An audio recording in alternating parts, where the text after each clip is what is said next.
Hello everyone, मैं हूं professor सिमरन कौर और आप सभी का मेरे चैनल एम्प्लॉयमेंट न्यूज़ हब पर बहुत बहुत स्वागत है। आज मैं आपके लिए वैकेंसी न्यूज़ लेकर आई हूं, वो भी one of the premier social security organisation से, जो कि है एम्प्लॉयमेंट प्रोविडेंट फंड ऑर्गेनाइजेशन। आगे चलने से पहले अगर आप मेरे चैनल पर पहली बार आए हैं तो मेरे चैनल को सब्सक्राइब कर लीजिए और नीचे दिए गए बेल आइकन को हिट कर लीजिएगा फॉर द लेटेस्ट नोटिफिकेशंस। तो चलिए ज़्यादा टाइम ना वेस्ट करते हुए हम सीधा चलते हैं ईपीएफओ की ऑफिशियल वेबसाइट पर। तो ये देखिए, हम ईपीएफओ की ऑफिशियल वेबसाइट पर आ गए हैं। आपको कुछ नहीं करना, आपको सिर्फ गूगल क्रोम में ईपीएफओ जैसे ही आप क्लिक वहाँ पे एंटर करेंगे, वैसे ही आपके पास सबसे पहले उसके ऑफिशियल वेबसाइट आ जाएगी, जो कि epfindia.gov.in आ जाएगी।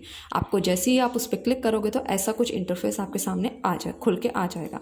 आपको क्या करना है, आपको सीधा इसके जो ऊपर सेक्शंस दिए हुए हैं, जैसे कि services, exempted, establishment, EPFO corner, miscellaneous, ये जो दिए हुए हैं सेक्शंस, इनमें से आपको मिसलेनियस सेक्शन पे क्लिक करना है।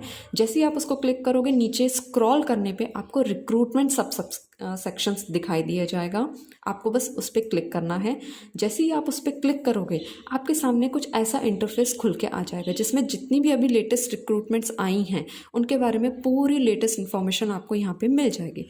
तो आपको क्या करना है, आपको ये जो सेकंड कैटेगरी है, जो कि 29 अक्टूबर 2024 को जो कि पब्लिश हुई है, आपको उसमें जाना है। ये लिंक वाले कॉलम के इधर पीडीएफ होगा। पीडीएफ सेक्शन को ऐसे क्लिक करने पर आपके सामने एक ऐसी पीडीएफ ओपन होके आ जाएगी। ठीक है, जैसे ये पीडीएफ ओपन होती है तो चलिए हम इसके साथ अभी देखते हैं कि आगे क्या क्या मेन डिटेल्स दी गई हैं, जिस तरीके से आप अप्लाई कर सको, उसका क्या क्या एसेंशियल क्वालिफिकेशंस या व्हाट आर देयर मेन जो उनका क्राइटेरिया, वो हम जानने की कोशिश करेंगे। अभी देखिए, ये जैसे ही इंटरफेस खुल जाएगा आपके सामने पीडीएफ, तो जो कि पब्लिश हुआ था 29 अक्टूबर 2024 को। ठीक है, EPFO invites application for hiring young professional from the willing and eligible candidates on short term and purely contract basis. एक चीज़ मैं आपको बता दूं कि ये जो वैकेंसी आई है, ये प्योरली शॉर्ट टर्म और कॉन्ट्रैक्ट बेसिस पे है, टेम्परेरी बेसिस पे, मतलब परमानेंट नहीं है। अगर आप में से कोई सोचा होगा कि हाँ, एक बार हम लोग बस इसका क्राइटेरिया फुलफिल कर दें, अप्लाई कर दें, सेलेक्ट हो जाएंगे तो ये परमानेंट हो जाएगी, नहीं, ये परमानेंट नहीं है, ये प्योरली कॉन्ट्रैक्ट बेसिस पे। फिर आपको क्या करना है, जितने भी कैंडिडेट्स इंटरेस्टेड है और उसके बाद वो एलिजिबिलिटी क्राइटेरिया को फुलफिल करते हैं, उनको क्या करना है, यहाँ पे जाके उनके जितने भी एप्लीकेशन परफॉर्मा होगा, जो कि जिसके बारे में हम नीचे पढ़ेंगे, और परफॉर्मा को इसके साथ अनेक्स करके हमें यहाँ पे इसको अप्लाई करते हैं। ये भी मैं बताऊँगी कि कैसे कैसे अप्लाई करना है आपको। फिर आइए हम लोग नीचे चलते हैं। नीचे आपका पूरा डिटेल्स दी जाएगी किस किस तरीके से हमें कैसे करना है। अभी देखिए, सबसे पहले इसमें दिया हुआ है number of vacancies. Number of vacancies कितनी है, engagement of young professional will be on a rolling basis as when required arise. इसमें टोटल इन्होंने वैकेंसीज नहीं डिस्क्लोज की हैं, मे बी वो इंक्रीज हो सकती है, मे बी डिक्रीज हो सकती है, और वर्टिकल्स डिविजन्स के अकॉर्डिंगली वो कम ज़्यादा हो सकती हैं। ठीक है, अभी नेक्स्ट दिया हुआ है place of posting. Place of posting क्या रहेगा, दिल्ली रहेगा। देखिए, आप कहीं इंडिया के कोई भी कोने से आप अप्लाई करते हो, चाहे क्या वो जम्मू एंड कश्मीर से, चाहे गुजरात महाराष्ट्र से, चाहे तमिलनाडु केरला, इन सब से आप कहीं से भी अप्लाई कर देंगे, आपकी मिनिमम आपका पोस्टिंग कहाँ रहेगा, आपका दिल्ली में ही रहेगा। ठीक है, फिर ये कितने टेन्योर बेसिस पे होगा, इनिशियली ये 1 साल का होगा, लेकिन आपका जब ये परफॉर्मेंस रिव्यू होगा 1 साल बाद, अगर वो सेटिस्फैक्ट्री रहा, जो भी उनके परफॉर्मेंस इंडिकेटर्स हैं उनके बेसिस पे अगर आपका सेटिस्फैक्ट्री रहता है, तो वो 3 साल तक एक्सटेंड कर दिया जाएगा। इसके बाद आ जाती है एसेंशियल क्वालिफिकेशन।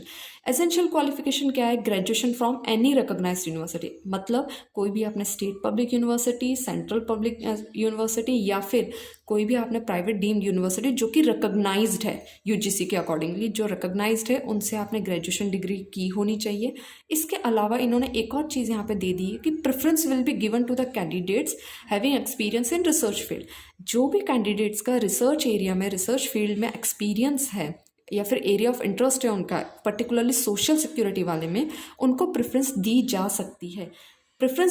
सकती है। लेकिन ज़रूरी नहीं कि उनको ही सिलेक्ट किया जाएगा। आपके नॉलेज और आपके कैपेबिलिटीज़ पे आपको भी सिलेक्ट किया जा सकता है।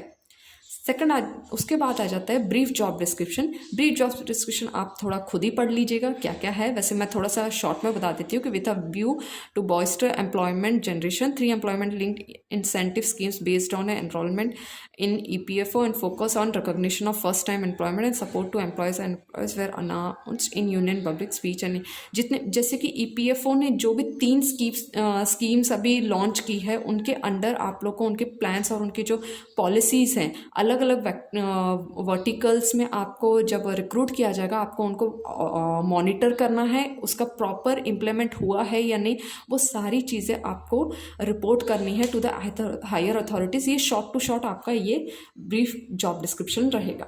ठीक है, अभी इसी के साथ जाता है टर्म्स एंड कंडीशन वाला। टर्म्स एंड कंडीशन में क्या आ जाता है कि नेचर ऑफ एंगेजमेंट क्या है, जैसे कि मैंने आपको बता दिया था शॉर्ट टर्म और प्योरली कॉन्ट्रैक्ट बेसिस पे है। उसके बाद अपर एज लिमिट कितनी है, अपर एज लिमिट 32 है। डेट मीन्स अगर आप 20-21 साल में आपकी ग्रेजुएशन हो जाती है तब के कैंडिडेट्स और 32 साल के कैंडिडेट्स, ये मतलब टोटल 10-11 साल के बीच के कैंडिडेट्स अप्लाई कर सकते हैं इसमें। जैसे ही आपकी 32 साल से ज़्यादा एज हो जाती है आप इनएलिजिबल हो जाएंगे।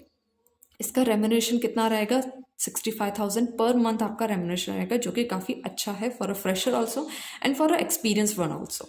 ठीक है, अब इसमें क्या है, एनुअल इंक्रीज ऑन परफॉर्मेंस। देखिए वैसे तो इन्होंने कहा है कि कोई भी इंक्रीमेंट नहीं दिया जाएगा, बट आपके हायर अथॉरिटीज़ के अकॉर्डिंग जैसे कि आपका कुछ अच्छा स्पेसिफिक टास्क देते हैं, कोई असाइन करते हैं आपको कोई वर्क, और उस पर अगर आप एकदम एक्सेप्शनल लेवल पे आप उनको क्या परफॉर्मेंस अपना देते हो तो उसके बेसिस पे आपको 5% या 10% इंक्रीज हो सकता है बेस्ड ऑन योर परफॉर्मेंस। ठीक है, इसके बाद आ जाता है entitlement of allowances. These are consolidated emoluments and no other allowances, कोई भी और अलाउंसेस नहीं होगा। ठीक है, DA, अकोमोडेशन, रेसिडेंशियल फ़ोन ये वगैरह ये नहीं आपको मिलेगा। ठीक है, उसके बाद है एडमिनिसिबिलिटी ऑफ ट्रैवलिंग। कौन कौन से अलाउंस आपको मिलेंगे, TA and DA will not be admissible either for joining और on expiry of contract for attending selection process. Selection process के दौरान आपको कोई भी TA DA नहीं मिलेगा।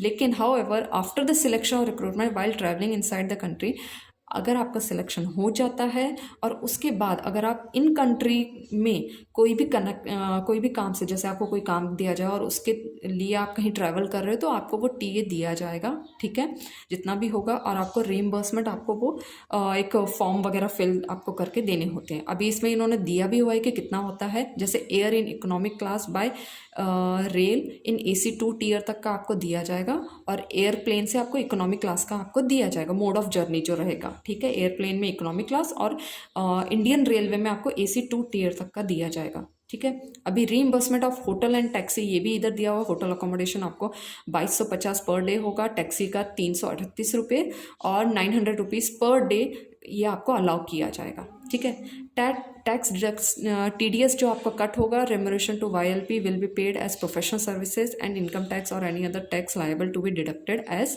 प्रिवेलिंग रूल्स, जो कि TDS के जो भी रूल्स वगैरह हैं उसके अकॉर्डिंगली आपका TDS डिडक्ट होगा।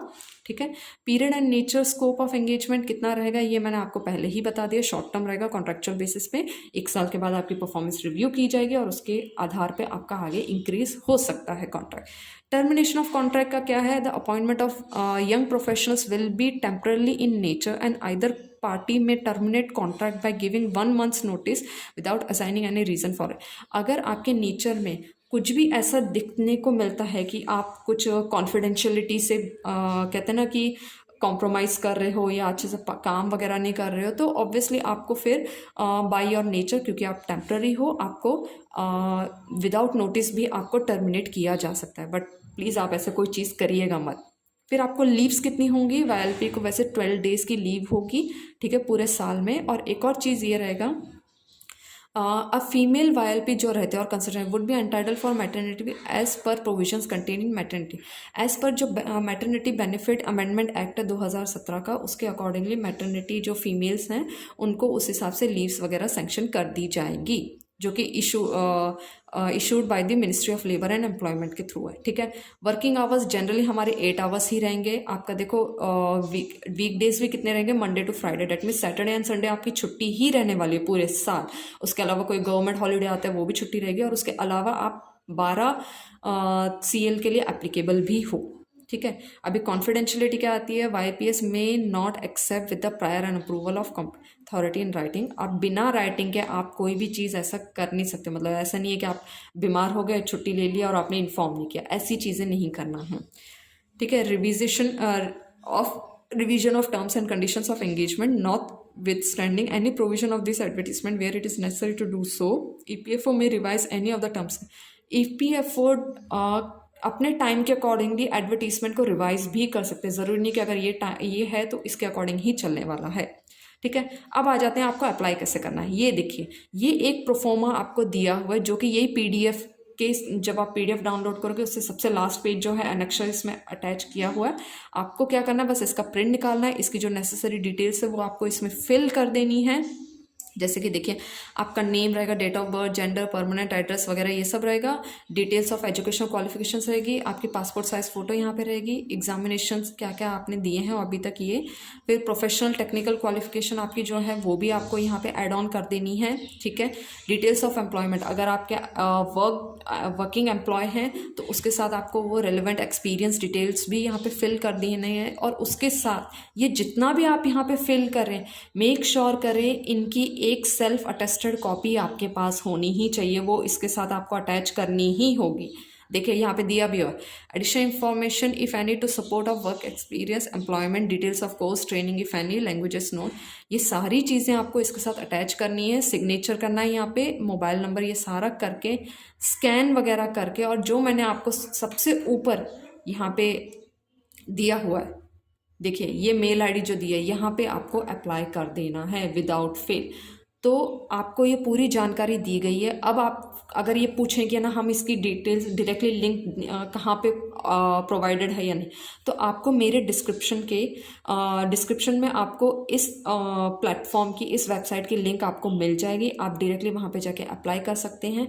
और उसके साथ साथ आप हमारे ऑफिशियल टेलीग्राम ग्रुप और ऑफिशियल व्हाट्सएप ग्रुप में भी ऐड ऑन हो सकते हैं फॉर द लेटेस्ट नोटिफिकेशन।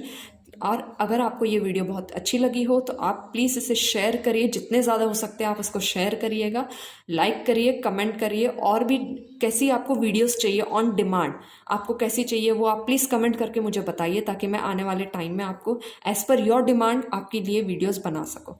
तो चलिए, नमस्कार।